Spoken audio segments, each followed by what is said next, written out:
ఇండస్ట్రీలో ఇప్పటి వరకు ఒక్క ఫ్లాప్ కూడా లేని డైరెక్టర్ ఎవరు అంటే అంతా చెప్పే పేరు ఒక్కటే, దర్శకధీరుడు ఎస్ఎస్ రాజమౌళి.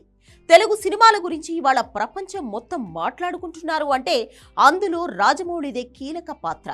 బాహుబలితో పాన్ ఇండియా అనే ఫార్ములాను తీసుకొచ్చి ఇండియా అంటే బాలీవుడ్ మాత్రమే కాదని ప్రపంచానికి అర్థమయ్యేలా చేశాడు. తెలుగువాడి సత్తా ఏంటో ప్రపంచానికి తెలిసేలా చేశాడు.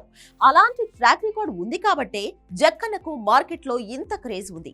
ఇప్పటి వరకు అంతా జక్కన్న తీసిన సినిమా చూశారు, కానీ త్వరలోనే స్వయంగా జక్కన్న స్టోరీనే చూడబోతున్నారు. అవును, త్వరలోనే ఎస్ఎస్ రాజమౌళి బయోపిక్ రాబోతోంది. బాహుబలి, ఆర్ఆర్ఆర్ సినిమాలతో ప్రపంచాన్ని ఆకర్షించిన రాజమౌళిపై నెట్ఫ్లిక్స్ అరుదైన ఓ డాక్యుమెంటరీ రూపొందించింది. ఈ డాక్యుమెంటరీకి స్ట్రీమింగ్ కి సంబంధించిన వివరాలతో పాటు పోస్టర్ను రిలీజ్ చేసింది.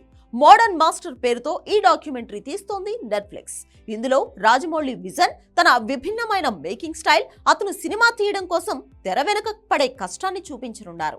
ఒక మేకర్ నుంచి అనేక బ్లాక్ బస్టర్లు, అతని అంతులేని ఆశయం, పడే తపన ఎలాంటిదో, ఇంతలా గుర్తింపు తెచ్చుకోవడానికి ఎంత కష్టపడ్డారు, ఎన్ని సంవత్సరాలు పట్టింది, ఇలాంటి అన్ని అంశాలతో మోడర్న్ మాస్టర్స్ రూపుదిద్దుకుంది. అనుపమ చోప్రా రూపొందిస్తున్న ఈ డాక్యుమెంటరీ ఆగస్టు 2 నుంచి నెట్ఫ్లిక్స్ లో స్ట్రీమింగ్ కానుంది. ఈ డాక్యుమెంటరీకి రాఘవ్ ఖన్నా దర్శకత్వం వహించగా తన్వి అజింక్య సహా దర్శకత్వం వహిస్తున్నాడు. అయితే ఇందులో తెలుగు సినిమా నటుల నుండి అంతర్జాతీయ నటుల వరకు రాజమౌళిపై వారికి ఉన్న తమ అభిప్రాయాలను తెలియజేయనున్నారు. ప్రస్తుతం ఈ డాక్యుమెంటరీకి సంబంధించి న్యూస్ సోషల్ మీడియాలో వైరల్ అవుతోంది. జక్కన్న ఫ్యాన్స్ అంతా ఈ డాక్యుమెంటరీ కోసం 1000 కళ్ళతో వెయిట్ చేస్తున్నారు.